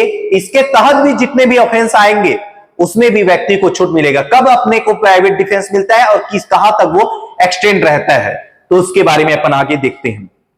तो दोस्तों हम जो है अध्याय 3 जो देख रहे थे साधारण अपवाद के विषय में से संबंधित धाराओं में, जहां सफर हमारा 14 से लेकर के 44 तक था, जिसमें हमने पीछे पढ़ा कि दो धारा 14 से लेकर 33 तक हमने देखा। फिर जो है 34 से लेकर जो 44 है वो प्राइवेट डिफेंस, प्राइवेट प्रतिरक्षा के अधिकारों के बारे में बात करता है। तो प्राइवेट डिफेंस को 34 से 44 की जो सफर है उसको अपन सरल करने के लिए देखो अपन एक समझते हैं। धारा जो 34 है वो जनरल रूल है कि प्राइवेट प्रतिरक्षा क्या है उसके बारे में। फिर 35 जो धारा 35 जो बात करेगा कि प्राइवेट प्रतिरक्षा किसके किसके लिए है, तो बॉडी के लिए, शरीर के लिए और प्रॉपर्टी के लिए, संपत्ति के लिए। तो धारा धारा 35 में बॉडी और संपत्ति, शरीर और संपत्ति की प्राइवेट प्रतिरक्षा की बात करेगा। 36 जो है विकृत चित्त व्यक्ति के, अगर विकृत चित्त व्यक्ति के द्वारा कोई अपराध किया जाएगा तो वो अपने प्रतिरक्षा में जो किया गया कार्य है वो धारा 36 में कवर्ड होगा। और उसके बाद 37 काम का नहीं है। फिर बॉडी के लिए, शरीर के लिए कौन कौन सी धारा है, तो शरीर के लिए धारा 38, 39, 40 है। और प्रॉपर्टी के लिए कौन कौन सी धारा है, तो 41, 42, 43 है। और 44 जो है निर्दोष व्यक्ति के बारे में। तो ये जो देखो 12 जो सेक्शन है वो उसको 12 सेक्शन को आपने अपने दिमाग में बसा लिया। हाँ सर की धारा जो 34 है वो बेसिक जनरल रूल है जिसको प्रतिरक्षा के बारे में। 35 बॉडी एंड प्रॉपर्टी की प्रतिरक्षा, प्रतिरक्षा किसके संबंध में, तो बॉडी और प्रॉपर्टी का। फिर 36 में आपने देखा विकृत चित्त व्यक्ति का। 38, 39, 40 जो है बॉडी के संबंध में है। और 41, 42, 43 जो है प्रॉपर्टी के संबंध में है। तो चले धारा 34 की तरफ। धारा 34 में प्राइवेट प्रतिरक्षा के बारे में जनरल बातें कहा गया है कि कोई भी बात अपराध नहीं है जो प्राइवेट प्रतिरक्षा के अधिकार के प्रयोग में की जाती है। अब कब तक किया जाएगा, कहां से किया जाएगा। अब ऐसा तो नहीं सर वो हथियार लेके खड़ा था तो मेरे को लगा कि वो मेरे को मार देगा और मैं उसको जाके मार दिया, तो क्या यहां पे आपको प्राइवेट प्रतिरक्षा मिलेगा? बिल्कुल नहीं मिलेगा। तो कब मिलेगा, वही तो क्वेश्चन है, आगे देखेंगे। धारा 34 से संबंधित एक केस है उत्तर प्रदेश वर्सेस पुसू। इस केस को आप देख लेना, आगे और अपन इसमें बात करेंगे। फिर धारा 35 हमने कहा ना कि प्राइवेट प्रतिरक्षा में, तो प्राइवेट प्रतिरक्षा कहां मिलेगा, दो चीजों के लिए। एक शरीर के लिए, भैया मानव शरीर है तो शरीर के विरुद्ध अपराध के लिए, और एक संपत्ति के विरुद्ध के लिए। तो शरीर और एक संपत्ति, शरीर में अपने के शरीर, अपना स्वयं का शरीर हो सकता है या दूसरे की शरीर हो सकता है, वहां पे आप प्रतिरक्षा डिफेंस प्राप्त करोगे। संपत्ति में तो चोरी, अगर कोई आपके संपत्ति की किसी चोरी करने, लूट के केसेस में रिस्टी, मिस्चिफ, ये सब क्या होता है आगे पढ़ेंगे अब हम प्रॉपर्टी रिलेटेड ऑफेंसेस में। और आपराधिक अत्याचार, क्रिमिनल ट्रेसपास, इन संबंध में जो है आपको प्राइवेट प्रतिरक्षा का अधिकार जो है मिलेगा। तो धारा 35 में क्या याद रखना, प्राइवेट प्रतिरक्षा किन चीजों के लिए मिलेगा आपको, तो एक बॉडी के लिए और एक प्रॉपर्टी के लिए। बॉडी में अपने स्वयं की बॉडी के लिए या दूसरे के बॉडी के लिए, और संपत्ति के तो चोरी, लूट, रिश्ती। धारा 36 हमने बताया था ना, 34 में जनरल रूल है, 35 में दो के लिए प्राप्त है, बॉडी और प्रॉपर्टी के लिए, और 36 में अक्षम व्यक्ति मतलब इनकैपेसिट, अक्षम व्यक्ति मतलब जो है आपका जो है असक्षम व्यक्ति के कार्यों के विरुद्ध, असक्षम व्यक्ति के कार्यों के विरुद्ध धारा 36 में अक्षम, जो धारा 36 है वो अक्षम व्यक्ति के विरुद्ध कार्यों को, जैसे अक्षम व्यक्ति में कौन कौन है, शिशु है, कौन कौन है बेटा, तो शिशु है सर। इसमें अक्षम व्यक्ति के कार्यों के लिए जो है आपके समक्ष कौन कौन है, शिशु,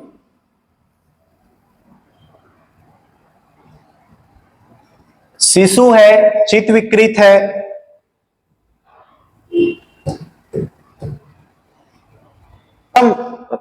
अक्षम व्यक्ति के कार्यों के विरुद्ध प्रतिरक्षा। तो अक्षम व्यक्ति में कौन कौन है, शिशु है, कोई व्यक्ति अगर विकृत चित्त है, मत व्यक्ति है, या तथ्य से भ्रमित व्यक्ति है, उन लोगों को जो है धारा 36 के तहत जो है प्राइवेट डिफेंस मिलेगा। फिर अपन बात करते हैं धारा 36 के बाद धारा 37, प्राइवेट प्रतिरक्षा में कब अधिकार नहीं है, कब किसके लिए आपको प्राइवेट डिफेंस उपलब्ध नहीं है।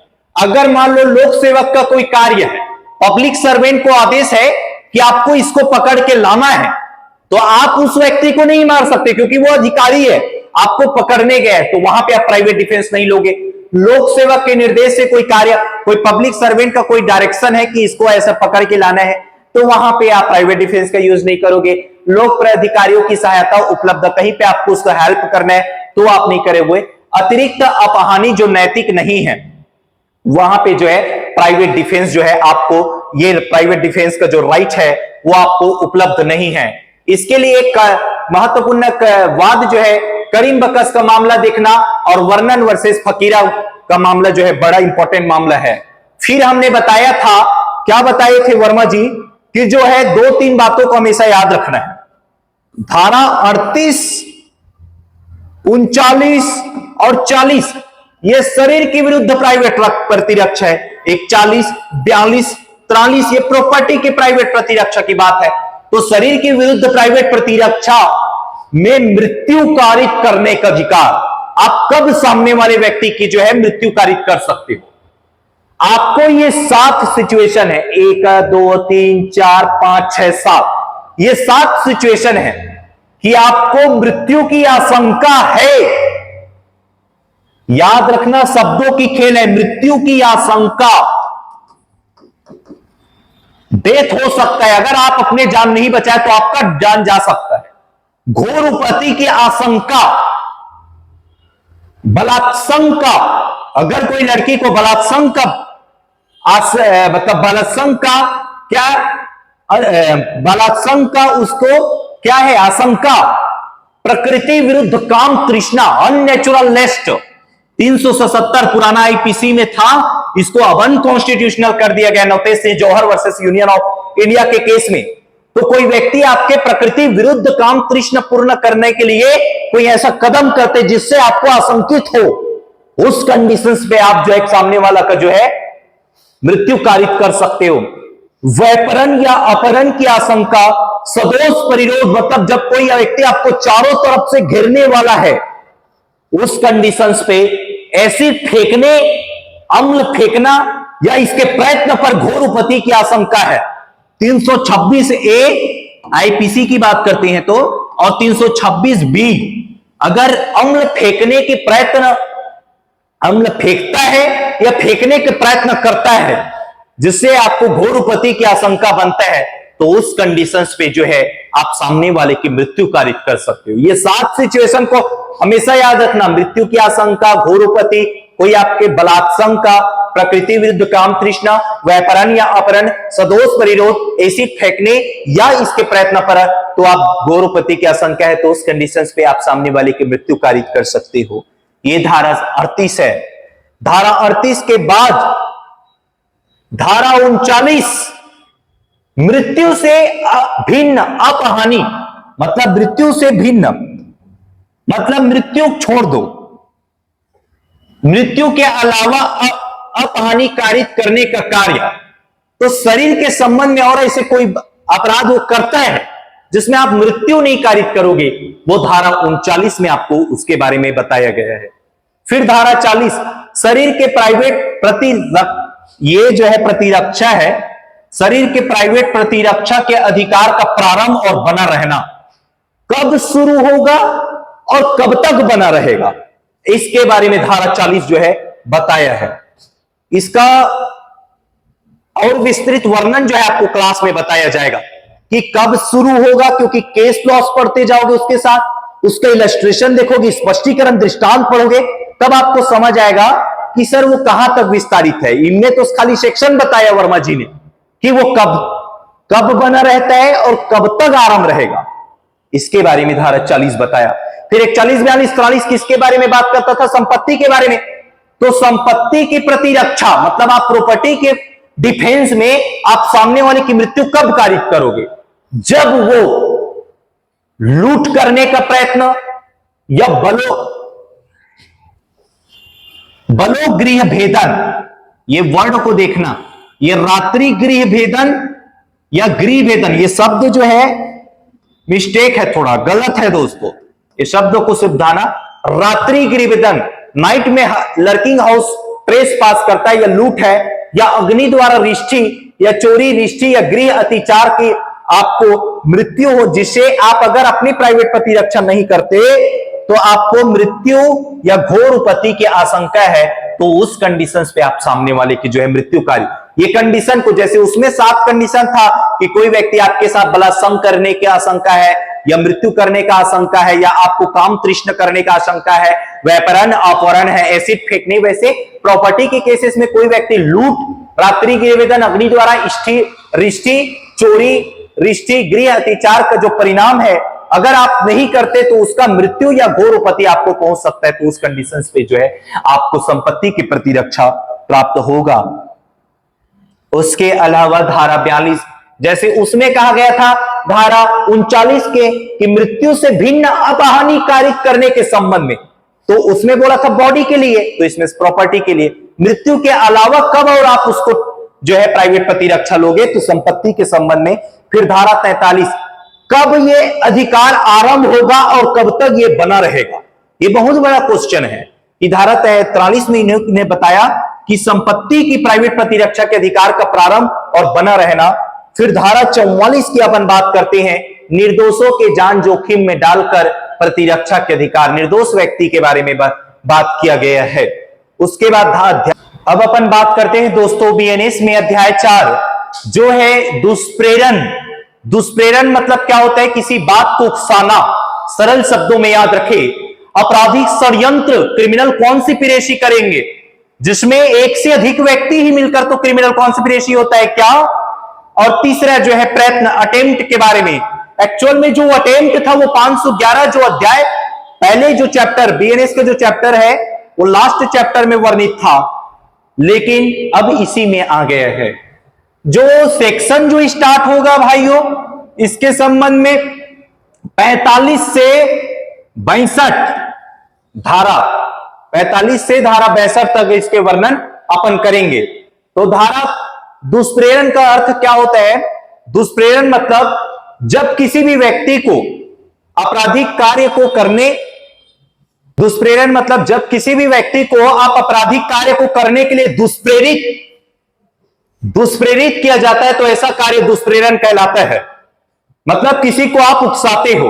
अब याद रखना कि किसी भी बात का दुष्प्रेरण 3 माध्यमों से होता है। आप उसको उकसाकर, आप उसको षड्यंत्र में शामिल होकर या उसकी सहायता करके। इसके संबंध में जो है एक केस है अपना शिवदयाल मान का जो मामला है, उसमें पत्र द्वारा दुष्प्रेरण तब माना जाएगा जब पत्र में लिखी गई बातें उस व्यक्ति को पता चल जाएगी। मान लो आप पत्र में किसी के खिलाफ भड़काऊ बातें लिख रहे हो तो उसको कब माना जाएगा, जब वो सामने वाले को पता चल जाए। और उसके अलावा एक और केस लॉज है क्वीन बनाम मोहित का केस लॉज जो है, इसे पढ़ना। फिर धारा 46 की अपन बात करते हैं। धारा 46 में दुष्प्रेरक मतलब जो अपराध किए जाने का दुष्प्रेरण करता है, मतलब किसी भी बात के अपराध को करने के लिए क्या करता है, सामने वाला को उसकी सहायता करता है, षड्यंत्र करता है या जो है सहायता षड्यंत्र करता है। इसकी स्पष्टीकरण धारा 46 में स्पष्टीकरण को बड़ा इंपॉर्टेंट है कि दुष्प्रेरक का स्पष्टीकरण दिया है, किसी कार्य का अवैध लोभ करना दुष्प्रेरित कार्य का किया जाना आवश्यक नहीं। जैसे मान लो आप किसी को भड़का रहे हो तो आपके द्वारा कार्य, उसके द्वारा कार्य किया जाना नहीं, वो भड़काकर वो उस एक्ट को करने की कोशिश भी करता है तो भी दुष्प्रेरित व्यक्ति का विधिक रूप से समर्थ होना आवश्यक नहीं है। दुष्प्रेरण भी अपराध है, दुष्प्रेरक का षड्यंत्र में शामिल भी अपराध है। सदोष परिरोध करना, एसिड फेंकना, ये इसके प्रयत्न पर सॉरी ये जो है मिस प्रिंट हुआ है, ये दोनों पॉइंट को आप हटा दीजिएगा, ये चारों को याद रखना। किसी कार्य का अवैध लोभ करना स्पष्टीकरण से डायरेक्ट क्वेश्चन पूछता है। उसके अलावा धारा 47 भारत के बाहर अपराधों का भारत में दुष्प्रेरण। धारा 48 भारत में अपराधों का भारत में दुष्प्रेरण, ये लिखा हुआ है। धारा 49 दुष्प्रेरण का दंड बताया हुआ है। अपन आगे बढ़ते हैं दोस्तों। 51 काम का नहीं है, 54 भी उतना इंपॉर्टेंट नहीं है। उसके अलावा धारा 56, 57 ये सब आप एक बार आप देख लीजिएगा पढ़ के। आपराधिक षड्यंत्र जो पहले पता होना चाहिए, पहले बीएनएस में जो है सेक्शन जो है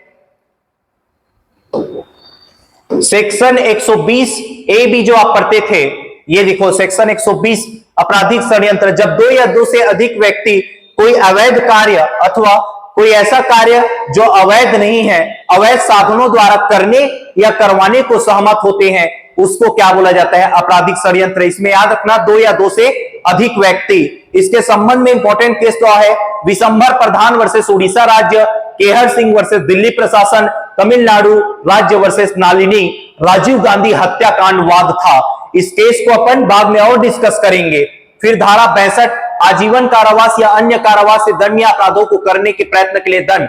अगर कोई अपराध है जिसमें आजीवन कारावास तक की सजा है, उस अपराध को दीर्घतम अवधि के लिए आधे तक का सजा का प्रावधान किया गया है। अध्याय 5 आपराधिक षड्यंत्र, सॉरी, ये अध्याय 5 जो है आपराधिक षड्यंत्र नहीं है, ये आप इसको सुधार लीजिएगा। स्त्री और बालकों के विरुद्ध अपराध, ये क्या है? स्त्री और बालकों के विरुद्ध जो अपराधों के विषय में मोस्ट इंपॉर्टेंट अपराध है। यहां पे आपको समझना है कि धारा 63 से लेकर के 99 तक का सफर है और 63 से 73 सबसे बड़ा अपराध स्त्रियों के विरुद्ध अपराध है। फिर 74 से 89 भी महिलाओं के विरुद्ध अपराध है। महिलाओं का पीछा करना, लैंगिक हमला, लैंगिक उत्पीड़न उधर देखेंगे। और 80 से 88 गर्भपात को लेकर के, फिर 89 से जो 99 है वो बालकों के विरुद्ध अपराध है। अपने अभी अपन कहां देखे? स्त्री के विरुद्ध अपराध में सबसे बड़ा अपराध आपको पता है यौन अपराध होता है, सेक्सुअल ऑफेंसेस। तो कई बच्चों के माइंड में आता है बलात्संग किसको बोलते हैं सर? रेप क्या है? तो रेप जो है आपको पता होना चाहिए, बलात्संग क्या है, रेप। तो इन्होंने कानून में 7 परिस्थिति और 4 तरीका, 7 परिस्थिति और 4 तरीके में कोई भी पुरुष स्त्री के साथ करता है तो वो रेप की परिभाषा में काउंट होगा। जो पहले सेक्शन 375 में था, जब कोई भी पुरुष किसी महिला के साथ सेक्सुअल इंटरकोर्स करता है, जो वो 7 परिस्थिति कौन कौन से है? स्त्री की इच्छा के विरुद्ध, उसकी इच्छा नहीं है, अगेंस्ट हिज विल, उसकी सहमति के बिना, विदाउट कंसेंट, स्त्री की इच्छा के विरुद्ध, उसकी सहमति के बिना। सहमति तो है लेकिन आप सहमति भय में डाल कर लिए हो। सहमति जो है पति समझ कर दी है, जबकि पुरुष को पता है कि वह पति नहीं है। जब सहमति चित्त विकृत चित्तता के या मतता में दी गई है, विकृत चित्तता या वो अनसाउंड, उसको टॉक्सिसिटी में मतता के कारण वो सहमति दी है। और 18 वर्ष से कम की आयु की महिला, चाहे उसे सहमति दी हो या नहीं दी हो, वो भी रेप की परिभाषा में आएगा। और कई बार महिला जो है सहमति देने में असमर्थ है, कम्युनिकेट करने में असमर्थ है, तो ये जो है किस में आएगा? रेप की परिभाषा में आएगा। तो रेप की परिभाषा में आपको जो है बताया गया कि ये 7 परिस्थिति। अब परिस्थिति में अपवाद इसका दूसरा, पुरुष का अपने पत्नी के साथ रेप जो है तब माना जाएगा जब उसकी पत्नी 15 वर्ष से कम आयु की है। पहले इसमें आपको पता होना चाहिए 18 वर्ष था। फिर independent thought versus union of India के केस से ये 15 वर्ष, मतलब पुरुष का अपने पत्नी के साथ तब तक रेप नहीं माना जाएगा जब तक उसकी आयु जो है 15 वर्ष से कम का ना हो। इसके संबंध में एक केस लॉ जो है तुकाराम वर्सेस राज्य का case, known as a Mathura rape case, most important है मथुरा रेप केस। इन केसों का अध्ययन जो है अपन एक अलग से नेक्स्ट वीडियो में केस लॉस का जब सीरीज शुरू होगा तो उस पर बताएंगे मथुरा रेप केस के बारे में।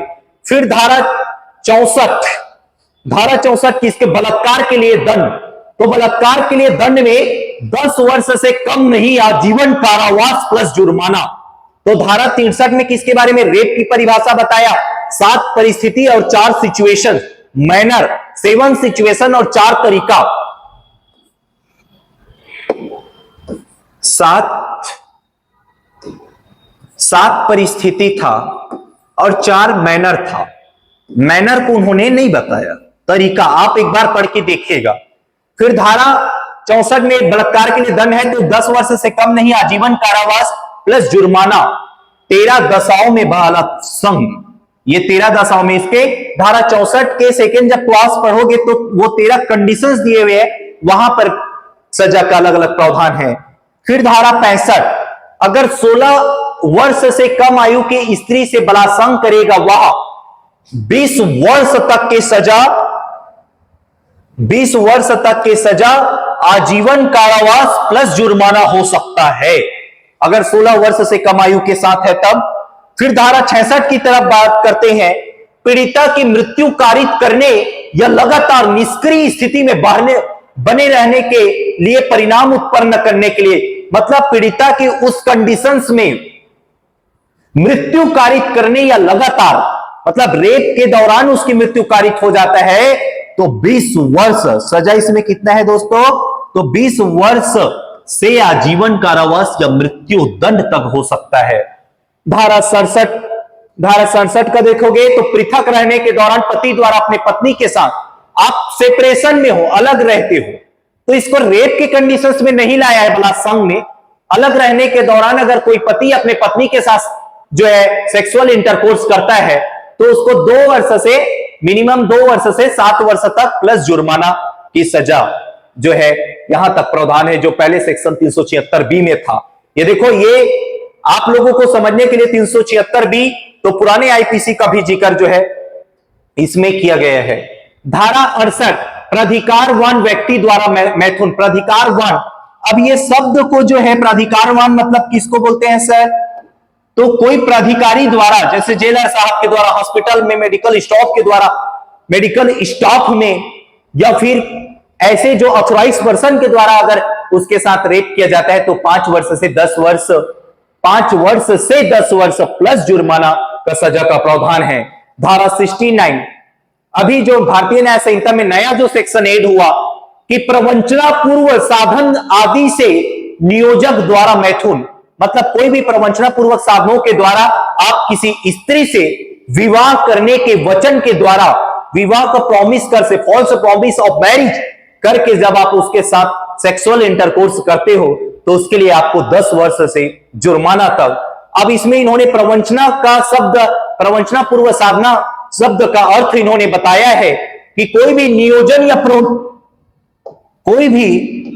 नियोजन या पदोन्नति या प्रोन्नति, प्रमोशन पे नाम पर या नियोजन के नाम पर आप उसके साथ उत्प्रेरण या पहचान छिपाकर विवाह करने का मिथ्या वचन जो शामिल है उसी को प्रवंचना पूर्ण साधन उन्होंने बोला है।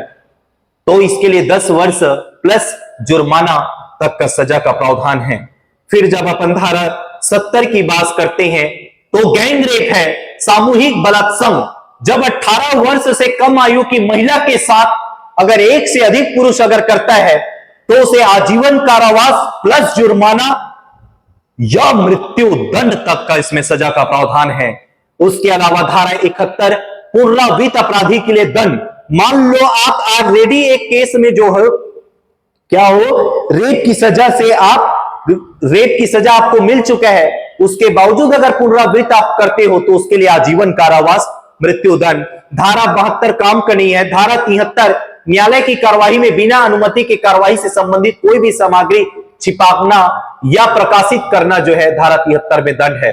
फिर उसके बाद हमने 63 से 73 जो देखा, इसमें हमने रेप वाले कंडीशंस को देखा जिसमें धारा 63 है, और उसके बाद की जो तमाम धाराएं हैं 64 से जो 70 में तो गैंग रेप है और 64 में अलग अलग कंडीशंस में दंड के बारे में बताया हुआ है। फिर अपन बात करते हैं स्त्री के विरुद्ध आपराधिक बल और हमले के विषय में।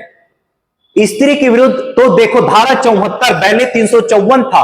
स्त्री के लज्जा भंग करने के आशय से उस पर हमला या आपराधिक बल का प्रयोग करते हो तो 1 वर्ष से 5 वर्ष तक का या जुर्माना तक का प्रावधान है।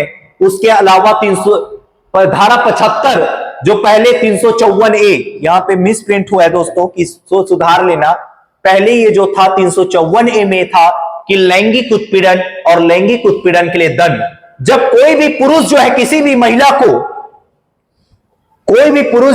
भी महिला के साथ अवांछनीय या सुएक्ट लैंगिक संबंधों की बनाने के लिए उसके साथ डिमांड करता है या यौन स्वीकृति को सेक्सुअल संबंध बनाने की मांग या अनुरोध करता है, लैंगिक आभासी टिप्पणी कमेंट करता है या स्त्री की इच्छा के विरुद्ध उसे आप अश्लील साहित्य पोर्नोग्राफी जैसे वीडियो कंटेंट आप दिखाते हो, तो इसके लिए इन्होंने जो दंड का बात किया है तो दंड में इन्होंने बताया है सिर्फ 300। देखो धारा 75 का चौथा क्लास के लिए अलग से दंड है। चौथा क्लास के लिए जब आप स्त्री की इच्छा के विरुद्ध अगर अश्लील साहित्य दिखाते हो तो उसके लिए 1 वर्ष का जुर्माना है। लेकिन अगर 3 और क्लास है, धारा धारा 74 75 में बाकी इन 3 क्लास में जो दंड है वो 3 वर्ष तक सजा प्लस जुर्माना या दोनों के बारे में प्रावधान किया है। फिर धारा 76 वॉयरिज्म। धारा 76 किसके कौन से अपराध के बारे में बात करता है? तो वो बात करता है वॉयरिज्म। दृश्यकारिता मतलब छिप छिप के देखना, विवस्त्र करने के आशय से स्त्री पर हमला या आपराधिक बल का प्रयोग। सॉरी दोस्तों, ये वॉयरिज्म नहीं है। आप 354 मतलब सेक्सुअल हरासमेंट, पीछा करने के आशय से, आप उसका पीछा करने के आशय से कोई पुरुष जो है स्त्री के साथ करता है तो 3 वर्ष से 7 वर्ष तक और जुर्माना। फिर ये जो धारा 77 जो पहले 354 से था दृश्यकारिता, ये वॉयरिज्म के अपराध है। और वॉयरिज्म मतलब दृश्यकारिता, किसी को छुप के देखना। इसके लिए सजा का जो है 1 वर्ष से 3 वर्ष तक का जुर्माना, अगर दोबारा करता है, पश्चातवर्ती और करता है तो 3 वर्ष से 7 वर्ष तक का सजा प्लस जुर्माना के बारे में बात किया है। धारा 78 की अपन बात करते हैं तो स्टॉकिंग है, जो पहले 354D में पीछा करना किसी भी महिला। तो जैसे आपको पता होना चाहिए कि कोई महिला है, अब आपके दिमाग में आता है कि सर अपन उसको क्या प्यार का प्रस्ताव करना, प्यार का प्रस्ताव देना, क्या यह अपराध है? इजहार करना मैं तुमसे प्रेम करता हूं, तो ये 354D के तहत ऑफेंस तो नहीं है। लेकिन आप जो है उसने एक बार मना कर दिया, लड़की ने मना कर दिया, उन्होंने रिजेक्ट किया कि मैं तुम्हारे प्यार के प्रस्ताव को, उन्होंने रिजेक्ट अस्वीकार कर दिया, लेकिन आप बार बार उसका पीछा कर रहे हो तो वो 354D आपके ऊपर लगाएगा, जिसकी सजा जो है 3 वर्ष और जुर्माना। अगर दोबारा ऐसा हरकत करता है तो 5 वर्ष तक हो सकता है और प्लस जुर्माना के बारे में बात किया है। आगे बढ़ते हैं दोस्तों। धारा 79 शब्द, अंग विक्षेप या कार्य जो किसी स्त्री की लज्जा का अनादर करने के लिए आसित हो तो उसके लिए 3 वर्ष प्लस जुर्माना का दंड जो है दिया जाएगा। फिर उसके बाद विवाह संबंधी अपराधों के संबंध में देखते हैं तो धारा 80 दहेज मृत्यु बड़ा काम का टॉपिक है, बड़ा इंपॉर्टेंट टॉपिक है। दहेज मृत्यु कब बोला जाएगा? किसी स्त्री की मृत्यु अगर विवाह की 7 वर्ष के भीतर सामान्य परिस्थितियों से अन्यथा पति या पति के नातेदार द्वारा दहेज की मांग को लेकर के उसके साथ क्रूरता या तंग करना, विवाह के 7 वर्ष के भीतर अगर कोई पुरुष जो है किसी स्त्री के साथ वो करेगा तो दहेज मृत्यु के बारे में उपधारणा, जब आप इंडियन एविडेंस एक्ट पढ़ोगे सेक्शन 118 तो वहां पे भारतीय साक्ष्य अधिनियम जब आप पढ़ोगे तो दहेज मृत्यु के बारे में उपधारणा जैसे टॉपिक आएगा। तो कब उपधारणा करता है न्यायालय? विवाह के 7 साल के भीतर सामान्य परिस्थिति में किसी भी महिला का आप जला करके या तंग करके, क्रूरता करके अगर उसके साथ ऐसा कृत्य किया जाता है तो उसको दहेज मृत्यु की धारा में दहेज मृत्यु माना जाएगा। इसके लिए दंड का जो प्रावधान है, इन्होंने दंड कहां गायब है भैया? तो इसका दंड जो है आप जो है मैक्सिमम 7 इयर्स याद रखे रहना, मैक्सिमम 7 ईयर तक इसमें सजा का प्रावधान है। धारा 81 भी काम का है कि विधि पूर्ण विवाह का प्रवंचना से विश्वास उत्प्रेरित करने वाले पुरुष द्वारा कारित सहवास। विधि पूर्व आपने उसको पति होने का विश्वास दिला करके किसी महिला के साथ आप जो है क्या करते हो? सहवास करते हो। सहवास मतलब सेक्सुअल इंटरकोर्स स्टैब्लिश करते हो, तो वहां पे आपको जो सजा का जो प्रावधान है वो 10 वर्ष से जुर्माना तक का प्रावधान है। अब फिर बात करते हैं धारा 82 पति या पत्नी के जीवन काल में पुनः विवाह करना, मतलब यह बात करता है द्विविवाह के बारे में। द्विविवाह हमको पता है हिंदू रीति रिवाज में एक सामान्य विवाह, एकल विवाह को मान्यता प्रदान किया गया है। द्विविवाह मतलब इसमें बड़ा इंपॉर्टेंट बात आ गया दोस्तों, हम शुरू से इसी पर जोर दे रहे हैं कानून में कि द्विविवाह में दुराशय मतलब मेंस रिया की जरूरत नहीं है, इसमें बुरा आशय की जरूरत नहीं है। आप नहीं बोलोगे सर मैं बुरा आशय से दोबारा शादी नहीं किया था, सर मेरा तो अच्छा आशय था, मैं तो उसको उसकी जिंदगी सुधारने के लिए उस लड़की को लाया था। अरे भैया मेंस रिया लगता ही नहीं है इस अपराध को गठित द्विविवाह करने के लिए दुराशय की जरूरत नहीं है। दूसरा, कठोर दायित्व। अब जहां दुराशय की जरूरत नहीं है तो वहां कठोर दायित्व, स्ट्रिक्ट लाइबिलिटी का कॉन्सेप्ट नहीं है, क्योंकि हमको पता है कि स्ट्रिक्ट लाइबिलिटी, पूर्ण दायित्व या कठोर दायित्व का सिद्धांत जिसको बोलते हैं, एक होता है आपका मेंस रिया। मेंस रिया कानून में किसी भी अपराध को गठित करने के लिए 4 तत्वों की जरूरत पड़ता है, जिसमें जो मेंस रिया है, दुराशय, तो दुराशय को इंडियन लॉ सिस्टम में या इंडियन जस्टिस सिस्टम में जहां जहां पे दुराशय प्रयोग हुआ है वहां पे उन्होंने डायरेक्ट लिख दिया है कि स्वेच्छा से, वॉलेंट्री से, जानबूझ करके, लेकिन ड्यूअल मैरिज, द्विविवाह के संबंध में जो है आपको दुराशय प्रमाण नहीं करना है। पति या पत्नी के सहमति का कोई बचाव नहीं है। इसके लिए दंड की जो प्रावधान है वो 7 वर्ष से जुर्माना तक के प्रावधान से, जुर्माना तक के प्रावधान जो है इसमें है। पति या पत्नी के जीवन काल में पुनः विवाह करना। दिए तो रहा दोस्तों धारा 82। धारा 83 के सफर में अपन आगे बढ़ते हैं।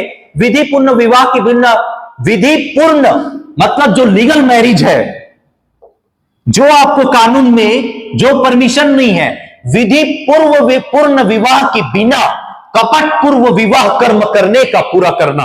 मतलब आपने लीगली आप उसके साथ मैरिज नहीं हो, लेकिन मैरिज के वो सारी रस्म कर रहे हो, तो वो भी दंडनीय माना गया है और 7 वर्ष से जुर्माना तक का उसमें सजा का प्रावधान है।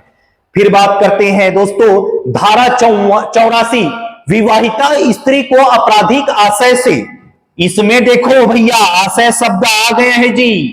जहां जहां अब द्विविवाह के लिए आशय का जरूरत नहीं था, लेकिन विवाहिता स्त्री को आपराधिक आशय से मतलब क्रिमिनल इंटेंशन से फुसलाकर ले जाना या निरुद्ध रखना, फुसलाकर ले जाना या निरुद्ध रखना वो भी अपराध है। क्योंकि आप किसी की पत्नी को जो ऑलरेडी विवाहित स्त्री हो, आप उसको बहलाकर या फुसलाकर भी ले जाओगे तो विवाह संबंधी अपराधों में वो दंडनीय माना गया है, जिसके लिए जो सजा का प्रावधान है 2 वर्ष, जुर्माना या दोनों हो सकता है। फिर अपन बात करते हैं धारा 85, किसी स्त्री के पति या पति के नातेदार द्वारा उसके प्रति क्रूरता करना, क्रूरटी।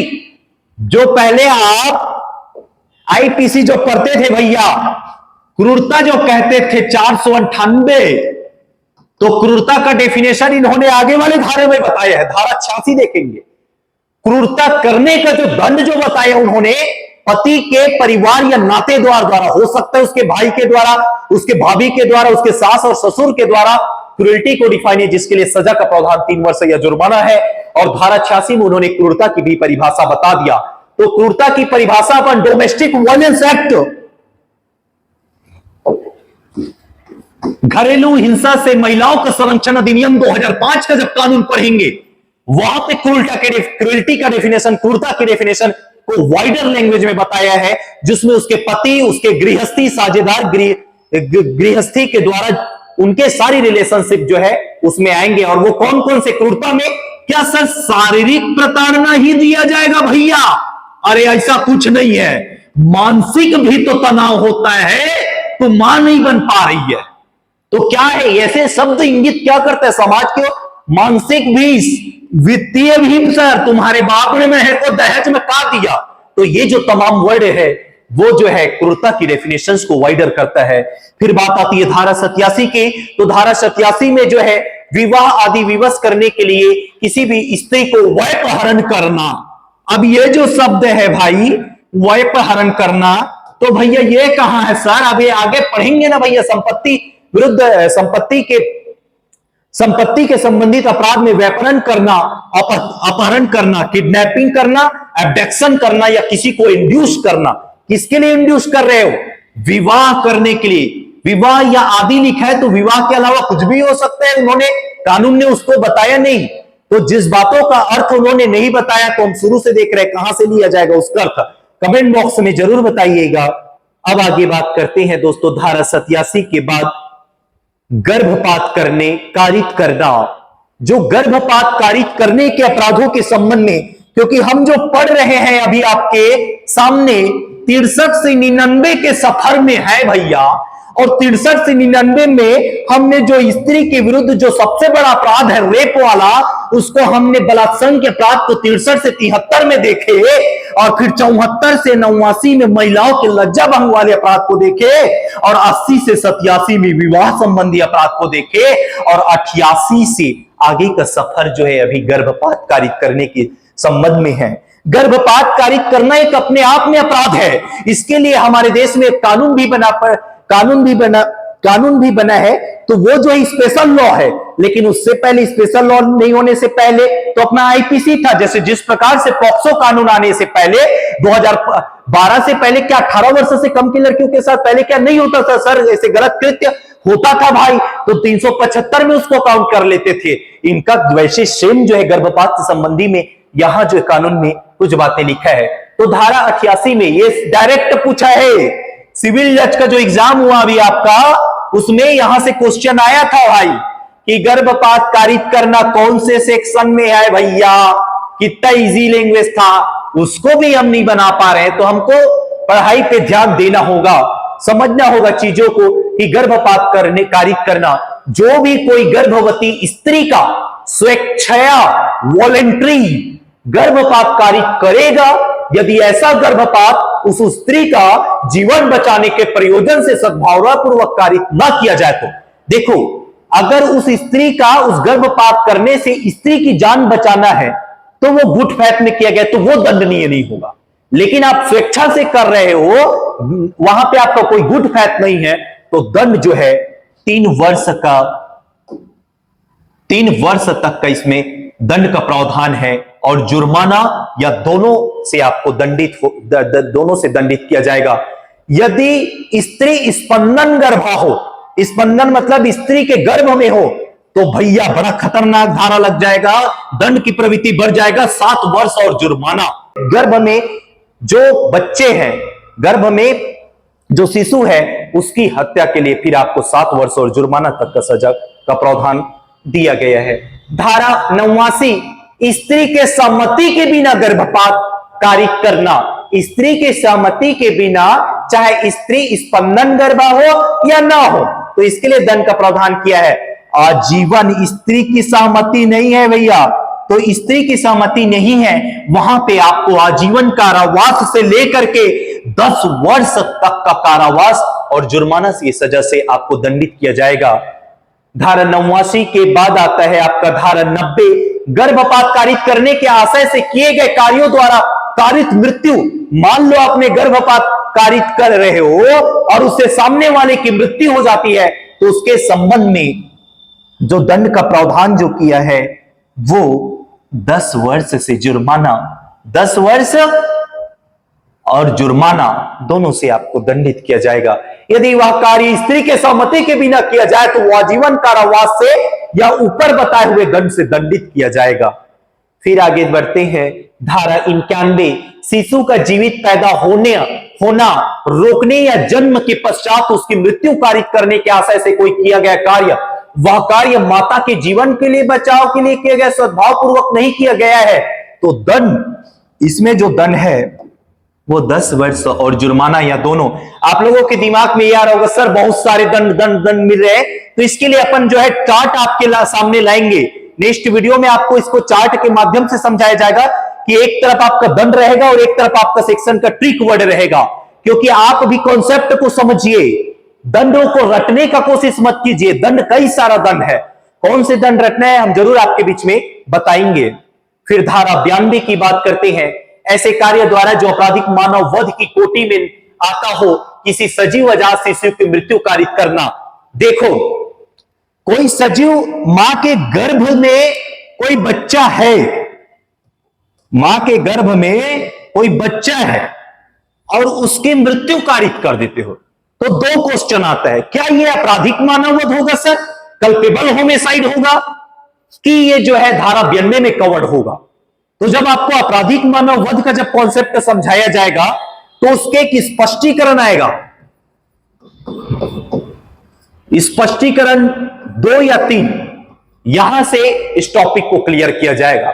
इसको अभी हमने रोक दिया है। धारा 92 ये सेक्शंस को जो है मैं मानव मृत्यु और मानव वध का जब टॉपिक अपन पढ़ेंगे तो ये धारा 92 आपको मैं लाऊंगा फिर से।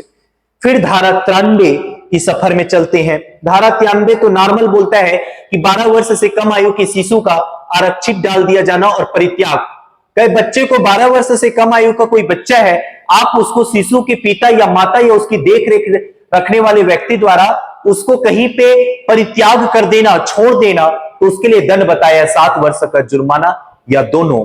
फिर आगे धारा 93 के बाद धारा 94 मृत शरीर के गुप्त व्ययन द्वारा जन्म को छिपाना, इसके लिए दंड जो है 2 वर्ष का जुर्माना या दोनों। फिर धारा 95 काम का नहीं है, शिशु का उपापन, धारा 96 शिशु का उपापन, धारा 97, धारा 98 बड़ा काम का है, वेश्यावृत्ति आदि के प्रयोजन के लिए शिशुओं का बचाना। चाइल्ड रिलेटेड ऑफेंसेस देख रहे हैं, देखो भैया हमारा जो टॉपिक ही था वो वुमेन एंड चिल्ड्रन रिलेटेड जो ऑफेंसेस था 63 से 99 के सफर में, तो ये बच्चों से रिलेटेड जो अपराध जो चल रहा है 93 के बाद जो अपराध आया, 92 के बाद जो 93 से धारा 93 से जो अपराध है वो 93 से 99, इसको बालकों से संबंधित अपराध करके याद रखना। तो उसमें धारा नंबर 98 बोलता है बीएनएस का, जो ओल्ड आईपीसी में 372 में था, वेश्यावृत्ति आदि के प्रयोजन के लिए शिशुओं को बेचना। आप उसको प्रोस्टिट्यूशन जैसे वर्क में लगाने के लिए आप किसी शिशु को सेल करते हो तो उसके लिए उन्होंने 10 वर्ष और जुर्माना तक का प्रावधान। अब बात आती है सर वेश्यावृत्ति, तो इसके लिए तो कोई स्पेशल कानून बिल्कुल है भाई, prevention of immoral trafficking act 1956 का कानून बना है। तो सर यहां पे क्यों? तो भैया सब ये जो है ओल्ड लॉ था तो यहां पे प्रोविजंस था, और स्पेशल लॉ अगर बात करें तो उसके लिए तो पीटर जैसे कानून हमारे भारतीय न्याय सिस्टम में मिलता ही है।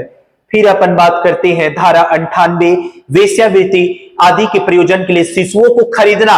98 के लैंग्वेज को बात करो, बेचना बोलता है, सेल करना, और सेल करना या परचेस करना, भैया दोनों तो अपराध होगा का? बिल्कुल। इसके लिए जो दंड है वो 7 वर्ष से 14 वर्ष तक का इसमें जो है प्रावधान है।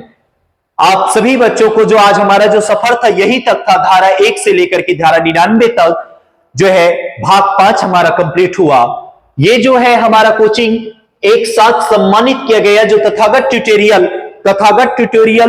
तथागत पीएससी ट्यूटोरियल जो है ये बच्चों के लिए हमेशा से जो है प्रयास करते आ रहे हैं। इस कोचिंग से कई बच्चों का सिलेक्शन हुआ, और उन्होंने जो समीर गजभिये सर जो इस कोचिंग के संस्थापक और डायरेक्टर रहे, आज वर्तमान में समाज से भी जुड़े हुए हैं।